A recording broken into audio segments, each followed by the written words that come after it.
Bismillahirrahmanirrahim. This is the second part of my introductory lectures upon fuel cell technology. So, I start with the unique combination of advantages. There are a lot of advantages of this technology. First of all, advantages upon environment. So, in environment, there is zero carbon dioxide, zero zero emissions fuel with hydrogen. With fossil fuels, toxic emissions are negligible and carbon dioxide reduced significantly. For example, fuel cell vehicles fueled with hydrogen from natural gas reduce carbon dioxide by 30%. Number two, inherent high energy efficiency. Number three, improved energy security through differentiation of sources and decentralized fuel supply. Number four, fostered the development of renewable energies. Renewable energies are limited and very valuable. Fuel cell provide the more efficient way to use these sources. Number five, seating flexibility allows use of byproduct heat. Number six, potential to enhance global competitiveness and sustainable economic growth in Europe. Now we can say that fuel cell have unique advantages in terms of simplicity, cost effectivity, high energy efficiency, fuel flexibility, improved energy security, renewable sources, environment friendly mean zero emission. So Brian Cook said that 19th century was the century of the steam engine. 20th century was the century of the internal combustion engine. It is likely that the 21st century will be the century of the fuel cell.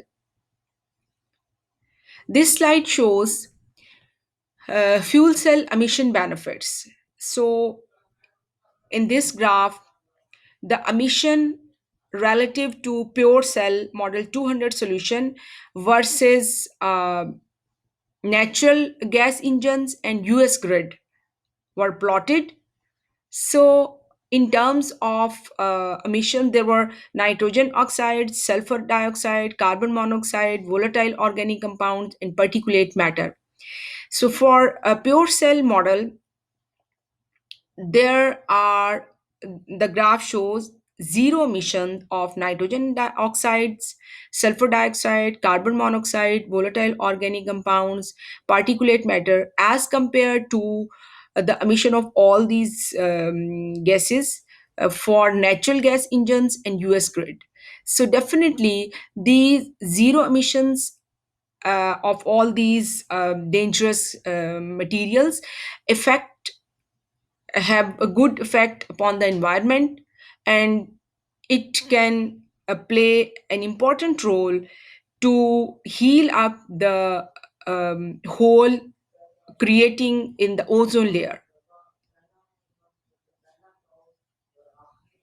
Now where fuel cells can be used, there are portable and in automobile there are so many applications. So in portable applications, generators, portable generators, backup power and independent power systems, fuel cell can be used for providing energy as well as water.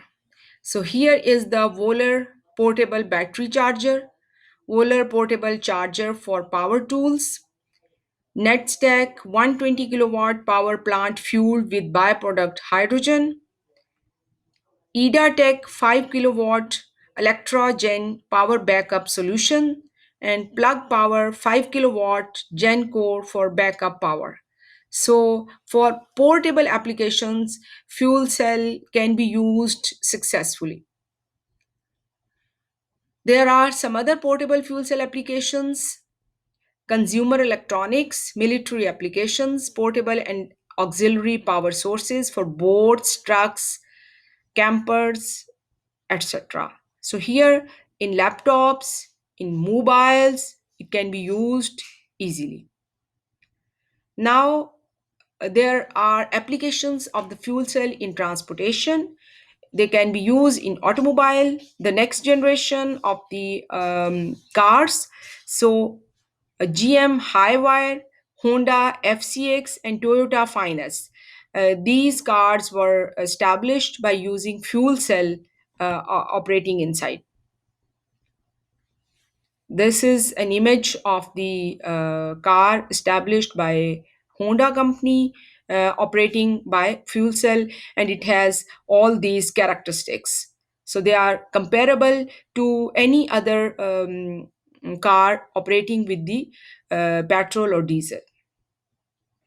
This is the uh, 2005 Tucson, uh, established by Hyundai. So this is the fuel cell battery hybrid car, having all these specific characteristics: cold startup capable, 93 mph top speed, 300-kilometer range, 80 kilowatt UTC PAM stack, cold startup capable, all these characteristics. Many other vehicles, automobile, motorcycle, buses, tractors, boats, they can also operate by using fuel cell. These are different buses working in Europe, Australia, Ireland, Tokyo, etc., operating with the fuel cell. Fuel cell bus, Mercedes Benz. This is another picture showing fuel cell vehicle. This is also really unique public benefit. These are the fuel cell bus in Sweden, and these are the fuel stations, hydrogen hybrids fuel stations from where hydrogen can be fueled to the cars. So, hydrogen station in Los Angeles. This slide shows the cycling process, fuel cell and water. So this is the bus which is operated with the fuel cell, and in the chemical reaction going to take place in the fuel cell, water is the byproduct. This water is vaporized in the sky, and these uh, vapors drop somewhere else in the form of rain. So this water can be utilized to to get the hydrogen from that water. That hydrogen can be used for operating the fuel cell. So this hydrogen is assembled in the hydrogen fuel station, and from where it is provided to the fuel cell operating bus, and in this way this is a cycling process. Now there is a question on the safety of the hydrogen which is used as a fuel. So focus on the negative qualities of the hydrogen is a red herring. All fuels are potentially dangerous. Basically, safe is a relative term, does not mean incident free. Safe is a function of the technology, codes, and standards surrounding the use of the fuel.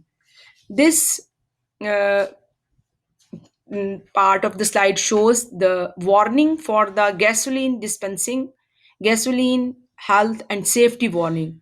So in the use of any fuel, either it's petrol or diesel, gasoline, there are some safety measures or precautionary measures which should be take place. Same is the case for a fuel cell. Now there are some challenges for this technology. Some are technical challenges. Cost is really a big challenge. Infrastructure, education, and training, awareness about this technology, norms, and codes. So, these are the challenges we have to fulfill them. So, this was all about some introduction about the fuel cell technology. And in the next video, I will start with my course. Thank you very much.